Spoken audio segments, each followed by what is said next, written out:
Hello friends, आज हम job application letter सीखेंगे कि कैसे इसको लिखा जाता है। फ्रेंड्स, ये जो लेटर है ये आमतौर पे 11th क्लास, 12th क्लास और कॉलेज लेवल में भी पूछ लिया जाता है। तो जॉब एप्लीकेशन का मतलब है जॉब के लिए यानी नौकरी के लिए आवेदन करना, अप्लाई करना। तो अब अप्लाई हमें पता कैसे लगेगा कि जॉब निकली है? तो आमतौर पे क्या होता है, जब हम कोई एडवर्टीजमेंट जो कि न्यूज़पेपर जब हम पढ़ते हैं तो उसमें एडवर्टीजमेंट में हम देखते हैं कि भाई जो जॉब है कोई निकली हुई है, तो हम सोचते हैं कि हमने भी ग्रेजुएशन कर ली है या हम भी 12th पास हो गए हैं तो हम भी इस जॉब के लिए अप्लाई कर सकते हैं। ठीक है, तो जब हमें जॉब के लिए अप्लाई करना होता है, जॉब के लिए आवेदन करना होता है, तब हम इस लेटर को लिखते हैं। ठीक है, तो आइए समझते हैं कैसे इसको लिखना है।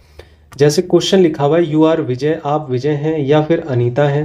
रेजिडेंट, आप निवासी हैं और B5/16 के, ये आपका खुद का एड्रेस है, साकेत न्यू दिल्ली में रहते हैं। यू रीड, तुमने पढ़ा था। फॉलोइंग एडवर्टीजमेंट्स, निम्नलिखित विज्ञापन इन ए न्यूज़पेपर में for the post of a teacher, एक टीचर की पोस्ट के लिए। यू कंसीडर, तुम विचार करते हो, मानते हो, योर सेल्फ, खुद को, एलिजिबल यानी योग्य मानते हो फॉर द पोस्ट के लिए। राइट एन एप्लीकेशन, लिखो एक application in response to the advertisement, इस एडवर्टीजमेंट के रिस्पॉन्स के तहत।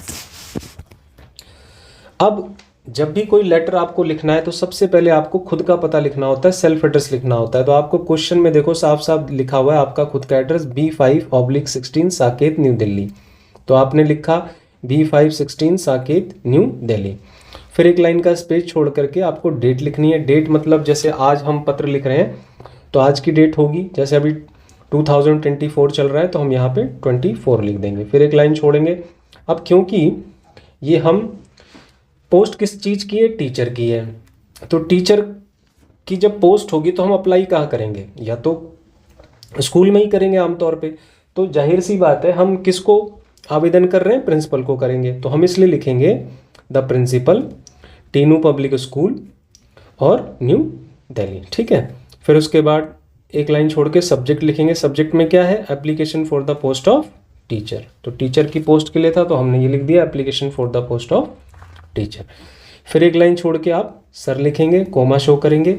फिर आप लिखेंगे स्टार्टिंग लाइन में, in response to your advertisement in the Hindustan Times of dated 28 June 2018 for the post of teacher. तो ये जो एडवर्टीजमेंट निकला था, ये जो विज्ञापन निकला था हिंदुस्तान टाइम्स में, कौन सी डेट को निकला था? 28 जून को। जाहिर सी बात है वो न्यूज़पेपर में आपने पहले देखा होगा, उसके बाद आपको पता लगा होगा, फिर आपने एक दो दिन ऐसे ही सोचा होगा कि मैं अप्लाई करूं ना करूं, तो आप कहीं ना कहीं बाद में ही अप्लाई करते हैं, 2-4 दिन पढ़ लेने के बाद करते हैं। तो इसीलिए जिस भी दिन हमने वो अखबार पढ़ा था, न्यूज़पेपर पढ़ा था, हमें वो वाली डेट इसमें मेंशन करनी है, पास्ट वाली डेट मेंशन करनी है। ठीक है, तो आप लिख रहे हैं कि जो आपका एडवर्टीजमेंट था हिंदुस्तान टाइम्स में 28 जून वाला 2018 for the post of teacher के लिए, उसकी तरफ से मैं जो है I would like to apply, मैं अप्लाई करना चाहूँगा फॉर द सेम के लिए, मतलब मैं भी आवेदन करना चाहूँगा। आई हैव द रिक्यूजिट, मेरे पास आवश्यक, रिक्यूजिट का मतलब होता है आवश्यक, मेरे पास आई हैव द रिक्यूजिट क्वालिफिकेशन, मेरे पास आवश्यक क्वालिफिकेशन यानी योग्यता है, एंड एक्सपीरियंस और अनुभव है। आई पॉजेसेस गुड कम्युनिकेशन स्किल्स, मैं अधिकार रखता हूँ या मेरी है एक अच्छी कम्युनिकेशन स्किल्स है, बातचीत करने की स्किल्स है। इफ़ सिलेक्टेड, अगर मैं सिलेक्ट होता हूँ तो आई सेल डिस्चार्ज, मैं डिस्चार्ज करूँगा यानी निर्वाहन करूँगा माई ड्यूटीज़, अपने कर्तव्यों का, टू योर सेटिस्फिकेशन, आपके सेटिस्फिकेशन के लिए। माई रिज्यूमे, जो मेरा रिज्यूमे है, इज़ एनक्लोज, वो सम्मिलित है, लगा दिया गया है हेयर यहाँ, with for your perusal and sympathetic consideration, आपके विचार के लिए, आपके सोच विचार के लिए, आपके अवलोकन करने के लिए इस रिज्यूमे को, और आपके कंसिडरेशन, आपकी मतलब मेरे रिज्यूम को जब आप देखें, रिज्यूमे को देखें तो आप उसके बारे में विचार करें और कहीं ना कहीं उस रिज्यूमे को अवलोकन करें, आप उसको देखें कि क्या मैं इस पोस्ट के लिए सुटेबल हूँ आपके हिसाब से या नहीं। फिर एक लाइन छोड़ के आपको योर्स फेथफुली लिखना है। फिर नाम क्वेश्चन में जो भी था आपका, जैसे यहाँ पे विजय और अनीता था तो इनमें से कोई भी आप लिख सकते हैं, जैसे हमने यहाँ पे विजय लिख दिया, आप अनीता भी लिख सकते थे। ठीक है, जो भी मतलब क्वेश्चन में होगा वो लिखना है। आप लड़की हैं तो अनीता लिख दें, लड़के हैं तो विजय लिख दें। फिर आपको बायोडाटा भी या रिज्यूमे भी जो है, सीवी भी जो है इसमें एनक्लोज करना है, उसको लगाना है। तो आपने एनक्लोज लिख दिया, यानी सम्मिलित है इसका मतलब होता है। बायोडाटा आपको कैपिटल में लिखना है और सेंटर में लिखना है। फिर सबसे पहले नेम लिखना है। नेम में आपका नेम क्या था, आपका क्वेश्चन में विजय था, तो इसलिए आप यहाँ पे भी विजय लिखेंगे, विजय कुमार शर्मा। फादर्स नेम, कोई भी इमेजिनरी नाम, कोई भी आप काल्पनिक नाम लिख सकते हैं, जैसे यहाँ पे लिखा रवि कुमार शर्मा।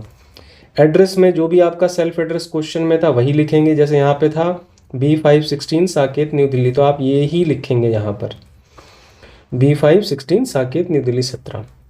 कॉन्टेक्ट नंबर में कोई भी आप लिख सकते हैं। एज में आप अबव 18 दिखा दें, जैसे यहाँ पे 25 ईयर्स है तो आप 18 से कोई भी ऊपर की एज आप दिखा सकते हैं। डेट ऑफ बर्थ कुछ भी शो कर सकते हैं। एजुकेशनल क्वालिफिकेशन, भाई 10th पास तो होंगे आप। 10th पास आपने 2005 में किया था, 12th पास आपने 2007 में किया था, BA पास आपने DU यानी दिल्ली यूनिवर्सिटी से किया है 2011 में। तो आपको बेसिकली अपनी क्वालिफिकेशन लिखनी है। अब टीचर के लिए तो आप B.Ed वगैरह भी लिख सकते हैं, है ना, और CTET वगैरह भी पास किया है, तो ये सब मांगते हैं क्योंकि टीचर के लिए, तो ये भी आप मेंशन कर सकते हैं। अब जैसे अकाउंटेंट है तो आप लिख सकते हैं कि भाई आपने जो टैली वगैरह कर रखा है, ठीक है, या फिर MBA वगैरह कर रखा है या MCOM कर रखा है, तो डिपेंड करता है कि आप किस पोस्ट के लिए जा रहे हैं, तो वो भी आपको अपनी क्वालिफिकेशन में ऐड करना है, ठीक है। टेक्निकल क्वालिफिकेशन में अगर कोई टेक्निकल क्वालिफिकेशन में है आपके पास है, तो वो भी आपको मेंशन करना है। जैसे हमने यहाँ लिखा है 2 years diploma in computer software में है आपको, ये आपकी टेक्निकल क्वालिफिकेशन है। कोई टाइपिंग वगैरह ये सब आती हैं आपको, है ना, स्टेनोग्राफी वगैरह ये सब, वो भी मेंशन आप कर सकते हैं। एक्सपीरियंस में अगर हम बात करें तो वर्किंग मतलब काम कर रहे हो, एज ए टीचर के रूप में आपने काम कर रहे हो टीनू पब्लिक स्कूल में। कब से कर रहे हो, सिंस जुलाई 2015 से कर रहे हो। तो जैसे अभी 2024 चल रहा है लगभग, तो 2015 से कर रहा है, तो लगभग 7-8 साल का इनको एक्सपीरियंस हो गया है, ठीक है, स्कूल में। लैंग्वेज नोन में आप क्या क्या जानते हैं, इंग्लिश जानते हैं, हिंदी जानते हैं, और कुछ जानते हैं, बंगाली, पंजाबी, वो भी आप मेंशन कर सकते हैं। सैलरी एक्सपेक्टेड, आप कितनी सैलरी एक्सपेक्ट कर रहे हैं, कितनी उम्मीद कर रहे हैं, तो आप जैसे हमने लिख दिया ₹25,000 पर मंथ। अगर आप ज़्यादा कर रहे हैं तो 40 लिख दें, 50 लिख दें, 60 लिख दें, it's totally depend on you. जो भी आप सोचते हैं वो आप लिख सकते हैं पर मंथ। अगर सैलरी एक्सपेक्टेड में क्या है, नेगोशिएबल भी लिख सकते हैं, क्योंकि बातचीत करके वहीं पे तय कर लेंगे, है ना, तो वो भी कर सकते हैं। और आपको मेंशन ही करनी है कोई डिजिट तो आप दे सकते हैं, जैसे हमने यहाँ लिख दिया 25,000, तो आप कुछ भी मेंशन कर सकते हैं। हॉबीज़ में जो भी आपकी हॉबीज़ हैं, जैसे यहाँ पे टीचिंग है, सिंगिंग है, रीडिंग है, आप और भी कुछ लिख सकते हैं, ठीक है, लिसनिंग म्यूज़िक वगैरह और इस तरह से। रेफरेंसेस में क्या होता है, 2 आपके ना गारंटर मांगे जाते हैं। जैसे आपकी जॉब लगेगी तो प्रिंसिपल कहीं ना कहीं जानना चाह रहा है कि भाई कहीं आप आतंकवादी तो नहीं है, कहीं आप कोई आपके ऊपर कोई क्रिमिनल केस वगैरह तो नहीं है, तो रेफरेंस में आपके 2 गारंटर मांगे जाते हैं। तो आपको 2 गारंटर भी देने हैं। तो गारंटर आपके ज़्यादातर पड़ोसी वगैरह हो सकते हैं, वो आपकी गारंटी दे सकते हैं, क्योंकि आपको काफ़ी दिन से नोटिस कर रहे हैं या जानते हैं, फैमिलियर हैं, क्लोज हैं तुमसे, तो आपके बारे में वो गारंटी ले सकते हैं। तो हमने एक का नाम दे दिया, mister RK Jain, director, Amar Ujala press में ये काम करते हैं। दूसरे हैं मिस्टर रोहित कुमार, ये क्लर्क हैं गवर्नमेंट सेक्टर में न्यू दिल्ली में, ठीक है। तो आपको 2 नेम ले लेने हैं कोई भी, और वो करते क्या हैं, ठीक है, उनकी पोस्ट वगैरह क्या है या किस ऑफिस में काम करते, वो मेंशन कर देना है। तो इस तरीके से आपको रेफरेंसेस देना है। तो उम्मीद है दोस्तों ये जॉब एप्लीकेशन आपको समझ में आया होगा। अगर समझ में आया तो वीडियो को लाइक करें, सब्सक्राइब करें और अपने फ्रेंड्स में शेयर भी करें। Okay friends, bye.